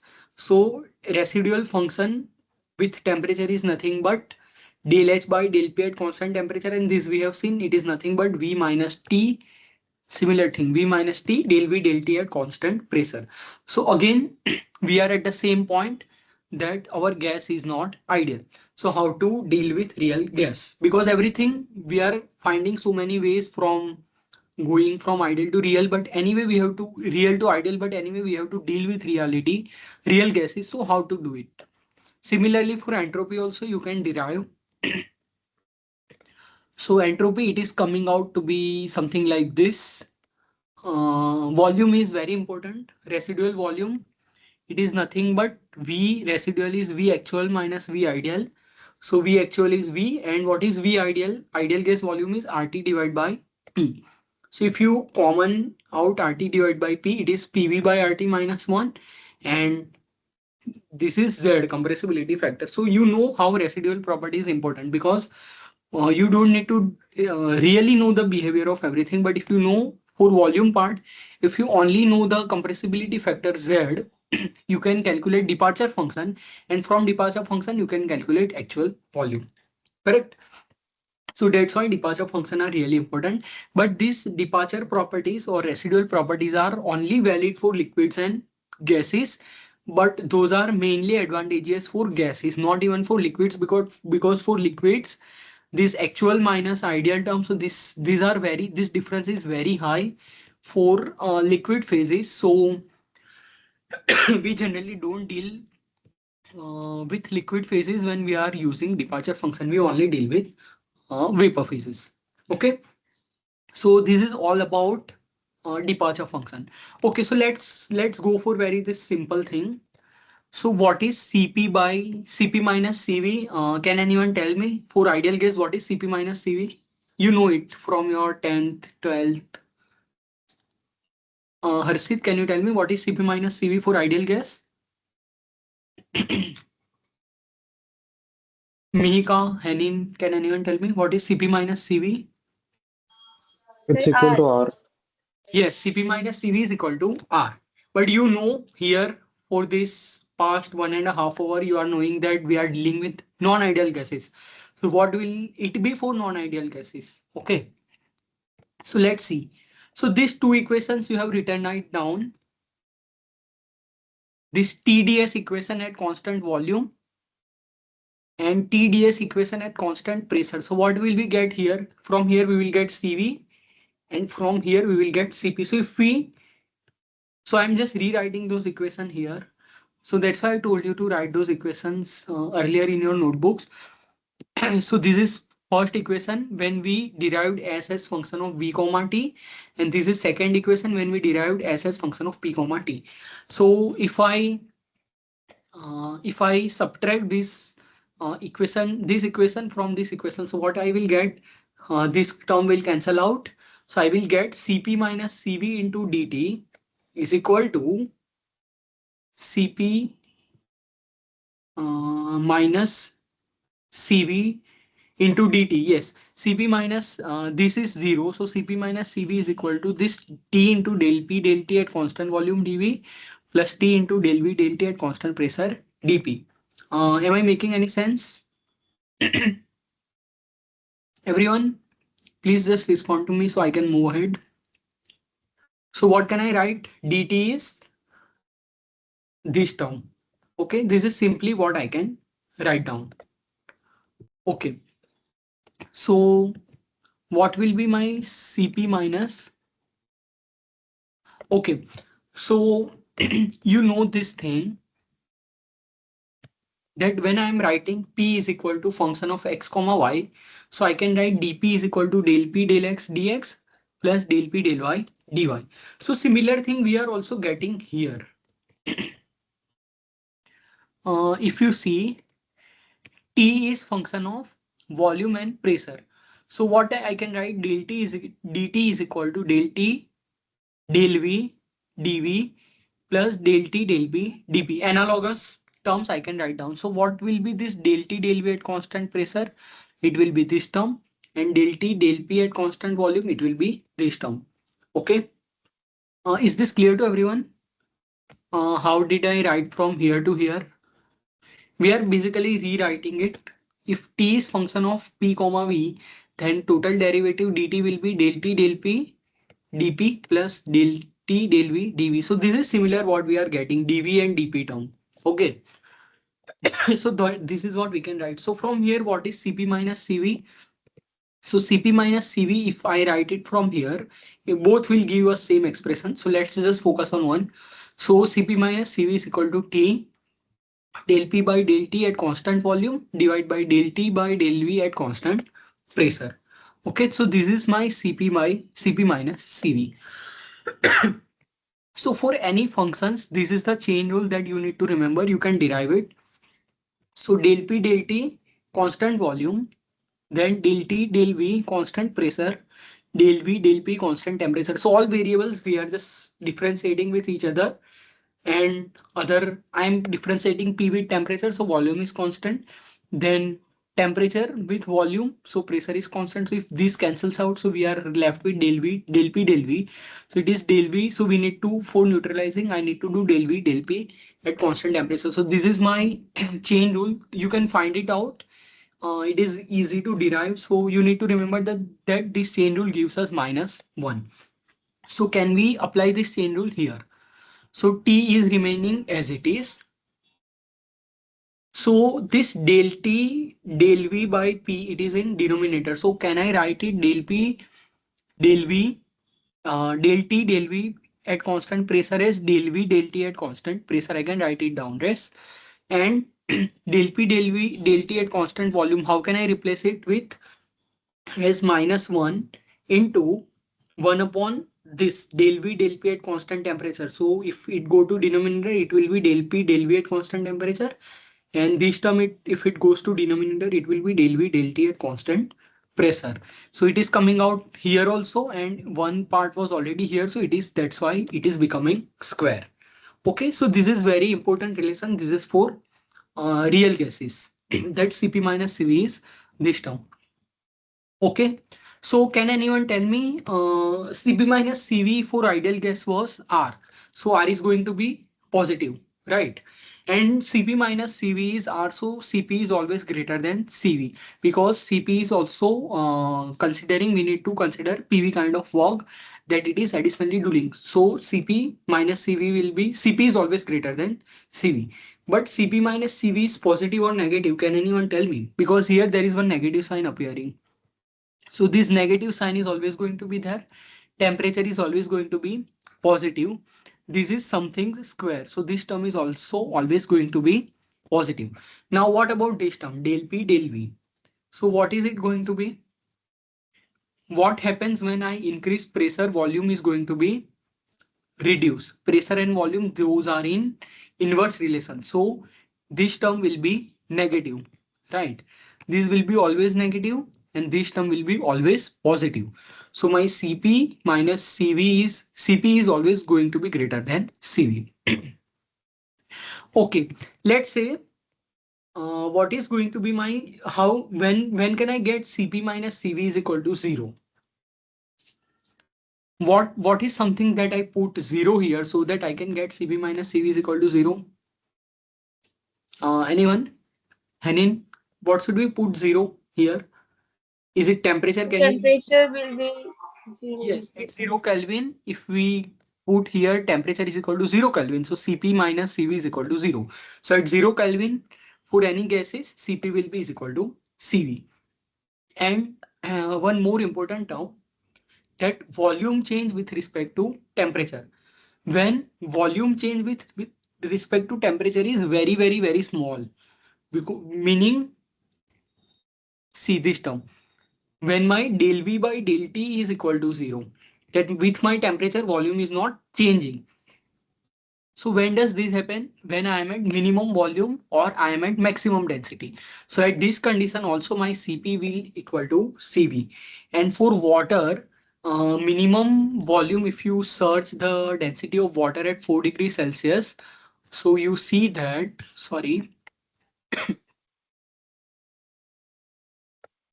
water density at 4 4 degree Celsius. So this is the minimum density at 4 degrees Celsius. Okay, this is AI generated response. It's fine. So it is 1 grams per cc, that is minimum volume, or that is maximum density of water at around 3.98 degrees Celsius. So when volume is minimum, so this del V del T term will be equal to 0. So you should remember that at 4 degrees Celsius, our Cp and Cv of water both are equal. Okay, so can anyone tell me how can I derive for ideal gas that Cp minus Cv is equal to R? You know already that. What should I do? I will just do I have these two terms. Temperature will be as it is, right? Del P by del V. So I have P is equal to RT by V. So what will be my del P by del V at constant temperature? I want to differentiate with respect to V and keeping temperature constant. So RT is constant and 1 upon V, it is minus 1 upon V square. Correct? And the other term is this del V del T. So I can write V is equal to RT by P. So what is my del V del T at constant pressure? So it will be R by P. So just I put these values in equation. So it is minus T into del P del V. It is minus RT by V square and del V del T square. So it is R square by P square. So if you simplify this, minus minus, it is going to be plus. This is R square T square by P square V square into R. So what is PV equal to RT for ideal case? PV is equal to RT. So this term is going to be 1. So it is only remaining with R. So CP minus CV is equal to R for any ideal gas. Okay. So for real gas, you should remember this term. You must know that how you are deriving CP minus CV is equal to R. Okay. Does anyone know what is CP by CV for ideal gas? Harshit, do you know what is CP by CV for ideal gas?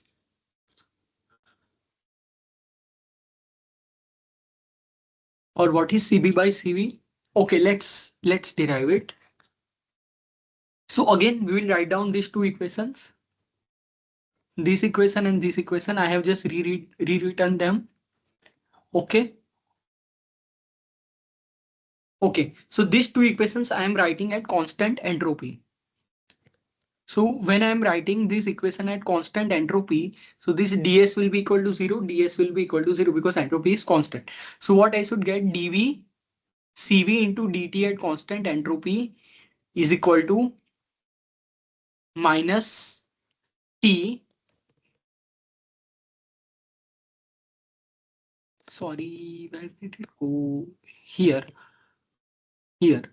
minus t cv dt at constant entropy is equal to, this term will go this side, so minus t del p del t into dp at constant entropy. Similarly, we can write it for cv. Okay, and if I take this ratio of cp by cv, I am left with this kind of various differential term. There one is minus del v del t at constant pressure. This denominator is del p del t at constant volume, and that is one term del p del v at constant entropy. Okay, so what I am doing, del P del V at constant entropy, I am writing it in denominator. So it will be del V del P at constant entropy, correct? And from chain rule, del V del T at constant pressure. And if this goes to numerator, del T del P at constant volume. So what will I be left with? T will be cancelling out. So I will be only left with V by P, and negative sign will be gone because it is minus 1. So I will be left with del V del P at constant temperature divided by del V del P at constant entropy.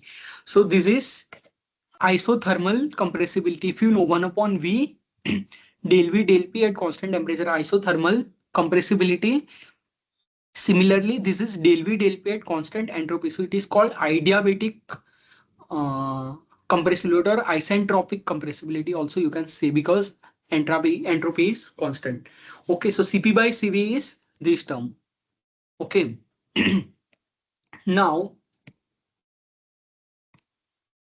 for ideal gas, Cp by Cv is equal to gamma. If you have studied this, so how can we derive it? So you know these two expressions. This is my last slide. So you know this equation, dH is equal to TdS plus VdP, du is equal to TdS minus PdV. So if I differentiate dH by du, so this term will be cancelled out. So I will be only left with minus V by P del P del V at constant entropy, and this term is nothing but exponent of isentropic process. This term where I am doing minus V by P del V at constant entropy, this is called isentropic exponent of isentropic process, that is called gamma. So if you rearrange this equation, that del P by P plus gamma times del V by B, if you rearrange this equation, so you can write it like this, right? Del P by P plus gamma times del V by B is equal to 0. If you integrate both sides, Del P by P is ln P, gamma constant, del V by V is ln V is equal to 0. So P into V raised to gamma is equal to constant. So this is for this is for this isentropic process. So what is gamma for ideal gas? Gamma is equal to minus V by P del P at constant entropy. Okay. So what will be for ideal gas? How can we write it for ideal gas? So what is this term going to be? Del P at constant entropy. You know this Cp by Cv definition, right? So this del P at constant entropy, you can Cp by Cv is this divided by this, correct? So it is going to be Cp by Cv del V at constant temperature. And if you apply this del V at constant temperature for ideal gas, so this terms will be, it is nothing but minus RT by V square. And if you rearrange this, so you only get gamma is equal to Cp by Cv. So for any ideal gas, gamma is equal to Cp by Cv. It is not true for real gas. For any real gas, you need to follow this path that gamma is equal to minus V by P Cp Cv del V at constant temperature. Okay, and these also you have studied thermodynamic velocity of sound. So it is del P del rho at constant entropy. So these also you can get for any real gas as square root of PV gamma. And for ideal gas only we can write PV is equal to RT. So for ideal gas it is square root of RT gamma. So these things you can derive. So okay, so for I hope this all these things are clear to you. I think this is going a bit fast, but you need to rewatch and rewrite these equations. But what is the conclusion of all these things? That if you start from this slides itself, from here itself, we see that sorry, you see that here, if gas were ideal, we were only left with CVDT, but our gas is not ideal, so we need to deal with this additional term. Similarly, for enthalpy part also, our gas is not ideal, so you need to follow this term to calculate actual enthalpy. Then this example we took at, and we are when we are performing ideal gas path, still we need to know this V minus T del V del T at constant pressure. So what is this suggesting? Similarly for this Cp minus Cv expression also, for ideal gas we can just write Cp minus Cvr, but if what if gas is not real, then you cannot just put this. Similarly for Cp by Cv term also, this term, this gamma term also, gamma will be this isentropic process, exponent of isentropic process, it will not be just Cp by Cv, but it will be Cp by Cv into this additional term. So these additional terms are related to non-ideality of the process. So what do we need to study next class onwards?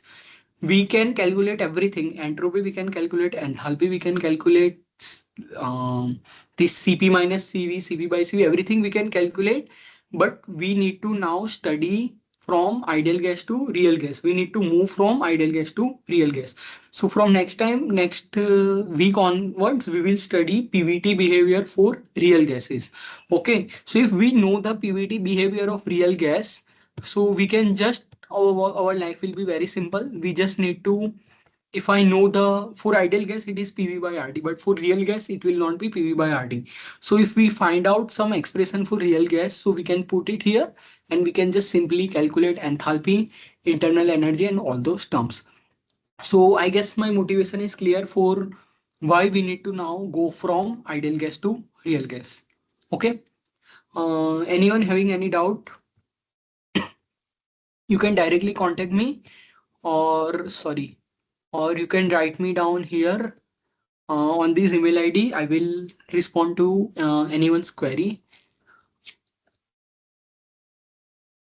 Okay, I will stop recording.